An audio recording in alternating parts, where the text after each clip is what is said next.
Hola chicos, en este video vamos a hablar sobre modelos de decisión y vamos a ejemplificar cómo son y los elementos que contienen con un modelo bastante simple. Los modelos de decisión deben de considerarse como un vehículo para resumir un problema de decisión, ¿no? En forma tal que se haga posible la identificación y evaluación sistemática de todas las alternativas por las cuales nos podemos decidir al respecto de un problema.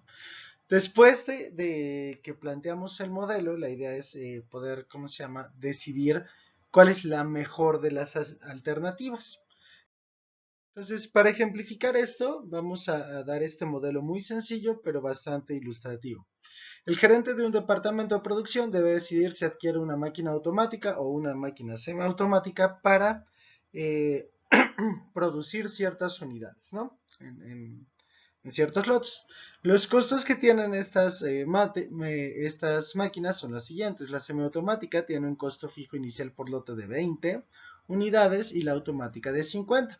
Estos costos son, hagan de cuenta, como el costo de echar a andar la máquina, ¿no? De calibrarla, de todo, para que ya quede lista para empezar a producir.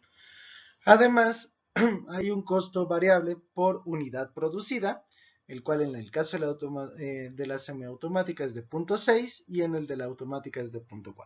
Eso quiere decir que por cada unidad producida van a ir sumando 0.6, 0.6 en el caso de la semiautomática o 0.4 en el caso de la automática. Entonces, lo primero que para formalizar esta situación o este problema de decisión, pues debemos de identificar cuáles son las alternativas de decisión. Entonces, el planteamiento del problema nos indica que hay dos alternativas de decisión: comprar una máquina automática o una máquina semiautomática. Una vez que ya identificamos cuál es cuáles son las alternativas de decisión, hay que diseñar un criterio para evaluar el valor de cada una de esas alternativas.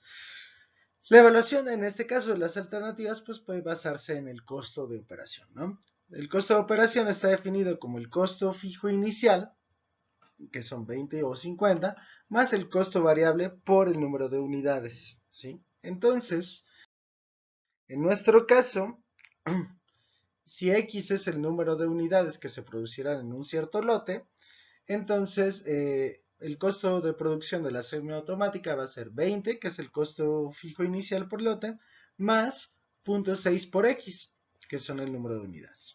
En el caso del costo de la automática es de 50 más 0.4 por X. Ok, ahora que ya tenemos este modelo, pues vamos a intentar analizar estos datos, esta información, y para ello lo que vamos a hacer es una gráfica de equilibrio, ¿sí?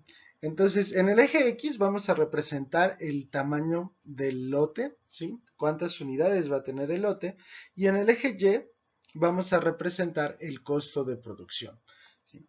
Entonces, como pudieron percatarse seguramente, las ecuaciones que nos dan los costos de producción de la máquina automática o semiautomática son líneas rectas, ¿sí? Están representadas en naranja la semiautomática y en verde la automática.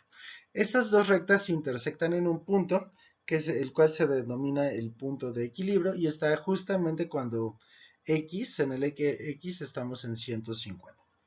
Entonces, las dos alternativas cuestan exactamente lo mismo en X igual a 150 unidades. O sea, cuando el tamaño del lote que se produce son 150 unidades, pues da lo mismo cualquiera de las dos máquinas. Para tamaños de lote menores a 150, la recta amarilla, que corresponde a la máquina semiautomática, va por debajo de la recta verde. Entonces, esto lo que implica es que para tamaños de lote menores a 150 unidades, la máquina semiautomática es más económica.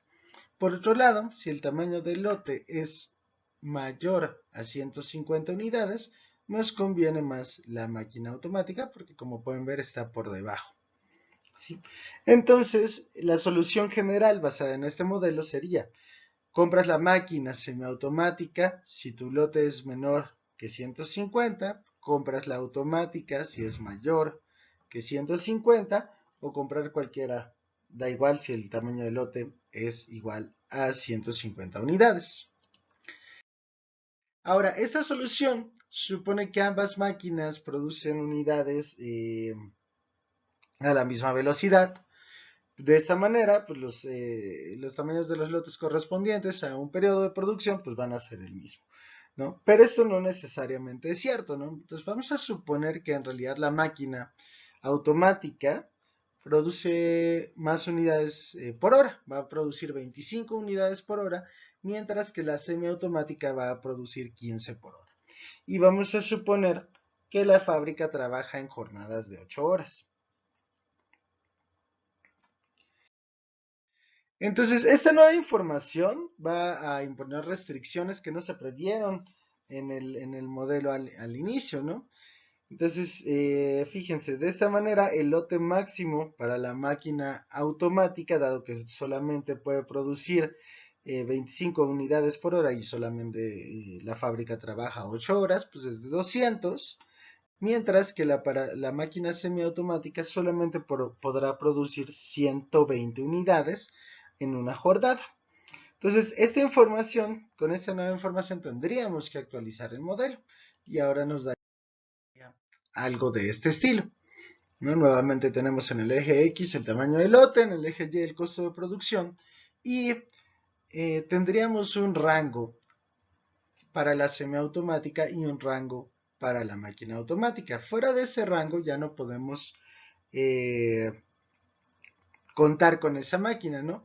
La máquina semiautomática a lo más puede producir 120 unidades, entonces por eso tiene un rango más pequeñito, y la máquina automática a lo más puede producir 200 unidades. Entonces tendríamos que hacer un análisis del mismo estilo. Como lo hicimos en el caso anterior, si se dan cuenta, si el tamaño del lote es menor o igual a 120, pues lo que nos conviene es comprar la máquina semiautomática porque está por debajo. Sin embargo, si es mayor a 120 y menor a 200, menor o igual a 200, entonces nos conviene más comprar la automática. De hecho, ya la semiautomática ya no es una opción porque no nos daría para satisfacer la demanda del producto, ¿no? Entonces tendríamos que comprar la automática. Y ahora nos aparece una nueva opción. Si la demanda es mayor a 200, es decir, se requieren producir más de 200 unidades, pues entonces ninguna de las dos alternativas nos sirve.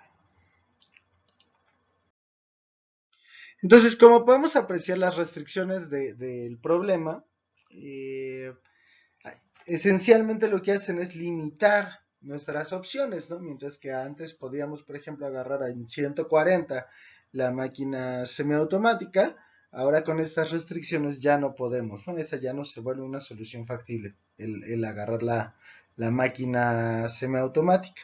Y en general un problema de decisión, entre más restringido está, pues suele generar una solución peor en términos del criterio de evaluación. Este ejemplo es súper sencillo, nos permite presentar todos los elementos básicos de cualquier modelo de decisión. En esencia, un modelo de decisión debe contener tres elementos: las alternativas de decisión, que son las opciones entre las cuales uno tiene que hacer una selección; las restricciones para excluir alternativas infactibles; y los criterios para evaluar y por consiguiente clasificar las alternativas que sí son factibles.